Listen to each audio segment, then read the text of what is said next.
Hello guys, welcome to my YouTube channel. কেমন আছো তোমরা? এখন আমরা কথা বলবো হচ্ছে ইন্ডিয়ান সিনেমার বেশ কিছু লেটেস্ট আপডেটস নিয়ে। তো চলো ভিডিওটা শুরু করা যাক।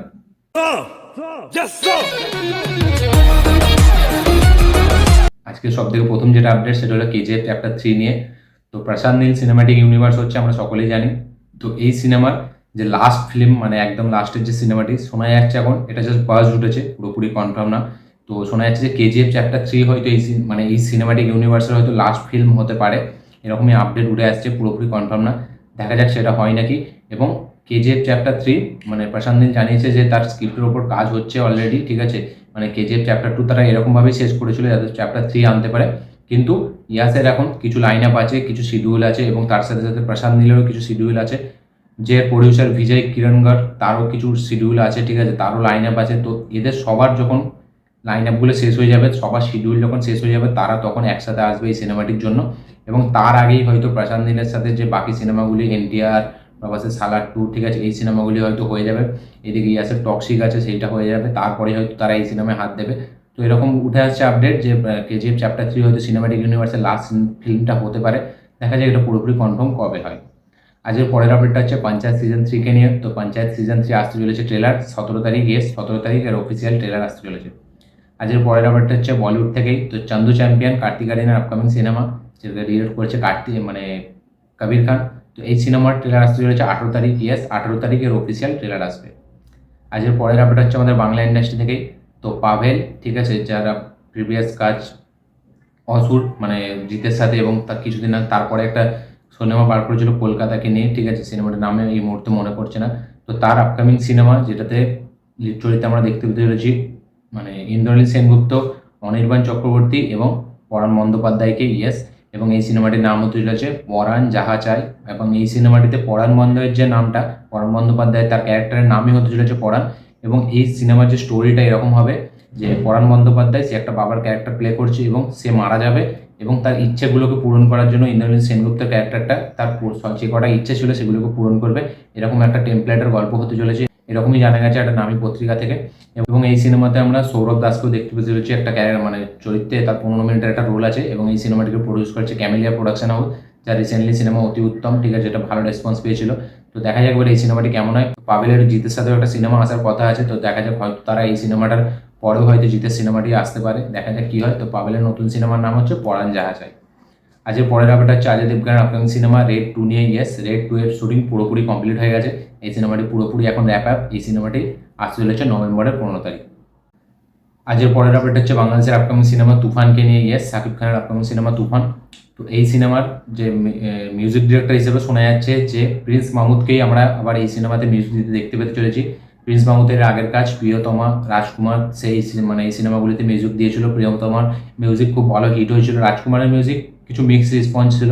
তো এবার দেখা যাক ফাইনালি এরকম আপডেট উঠে আসছে যে প্রিন্স মাহমুদই তুফানে মিউজিক দিতে পারে। দেখা যাক সেটা অফিসিয়ালি কনফার্ম কবে হয়। আজকের পরের আপডেটটা হচ্ছে সাউথ থেকে। তো বিদুতালায় পার্ট 2, যেটা ভেট্রিমানের আপকামিং সিনেমা, যাতে সুরিকে আমরা লিড চরিত্রে দেখতে পেতে চলেছি। বিজয় সেতুপতি আছে এই সিনেমাতে। তো এই সিনেমার পার্ট 1টা ভালো হিট হয়েছিল, ভালো একটা ক্রিটিক্যালি অ্যাক্লেমড হয়েছিল। তো পার্ট 2 আসছে, এবং পার্ট 2 এর 20%, 20 দিনের শুটিং আর বাকি। ইয়েস, 20 দিনের শুটিং আর বাকি।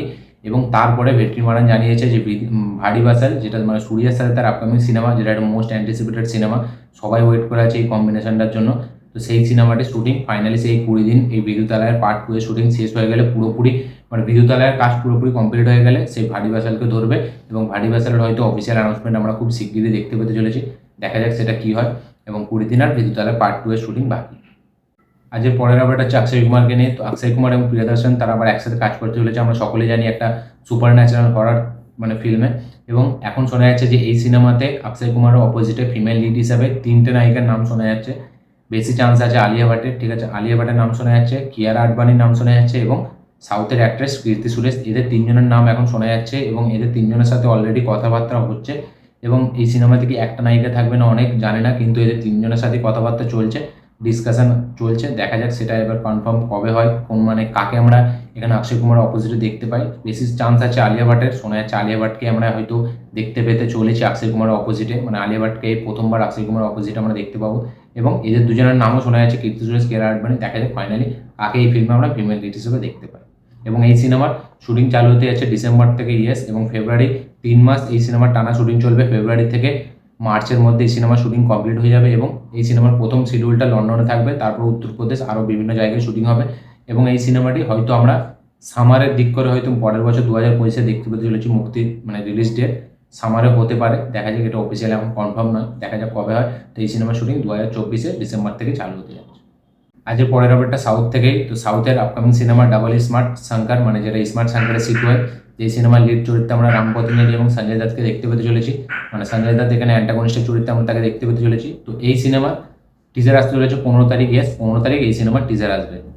আজকে পরের আপডেটটা আবার সাউথ থেকেই। তো বিষ্ণু মঞ্চুর আপকামিং সিনেমা কানাপ্পা, যেটা এখন একটা মোস্ট অ্যান্টিসিপেটেড সিনেমা হয়ে দাঁড়াচ্ছে সাউথে। তো এই সিনেমাতে আমরা সকলে জানি অক্ষয় কুমারের একটা ক্যামিও রোলে আমরা তাকে দেখতে পাবো এবং তার সাথে সাথে প্রভাসের একটা ক্যামিও আমরা এই সিনেমা দেখতে পাবো এবং এই সিনেমাটি একটা মানে এই মহাভারতের ব্যাকড্রপের ওপর মানে বানানো হচ্ছে এই সিনেমাটি।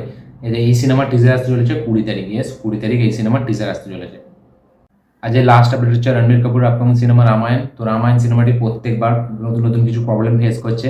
তো এর যে প্রথম প্রডিউসার ছিল সে আবার এখন যে প্রডিউসার আছে সেই প্রডিউসারের উপর কিছু লিগাল মানে কেস করেছে, ঠিক আছে, কিছু ইস্যু আছে তাদের, মানে পেমেন্ট নিয়ে এরকম কিছু একটা প্রবলেম হয়েছে, তাই জন্য রামায়ণা এখন আবার একটু প্রবলেমের মধ্যে পড়েছে। তো দেখা যাক এটা শর্ট আউট কবে হয়। এই সিনেমাটি প্রায় কিছু না কিছু একটা প্রবলেমের মধ্যে পড়ছে, দেখা যাক ফাইনালি এই সিনেমার শুটিং কতদিন পর কমপ্লিট হয় এবং কোন বছরে আমরা এই সিনেমাটি দেখতে পাই, এটাই দেখার বিষয়।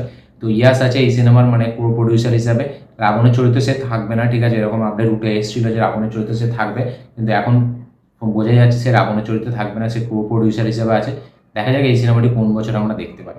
তো এই ছিল আজকে টোটাল আপডেটস, ইন্ডিয়ান আপডেটস। এই আপডেটগুলোর মধ্যে কোন আপডেটটা পেয়ে আপনারা বেশি এক্সাইটেড অবশ্যই কমেন্ট করে জানাবেন। আমার এই ভিডিওটি ভালো লাগে থাকলে লাইক শেয়ার কমেন্ট করুন। যারা যারা চ্যানেল নতুন এসেছেন চ্যানেলটিকে সাবস্ক্রাইব করুন, বেল আইকনটি প্রেস করতে ভুলবেন না। দেখা হচ্ছে পরের ভিডিওতে, ততক্ষণের জন্য বাই।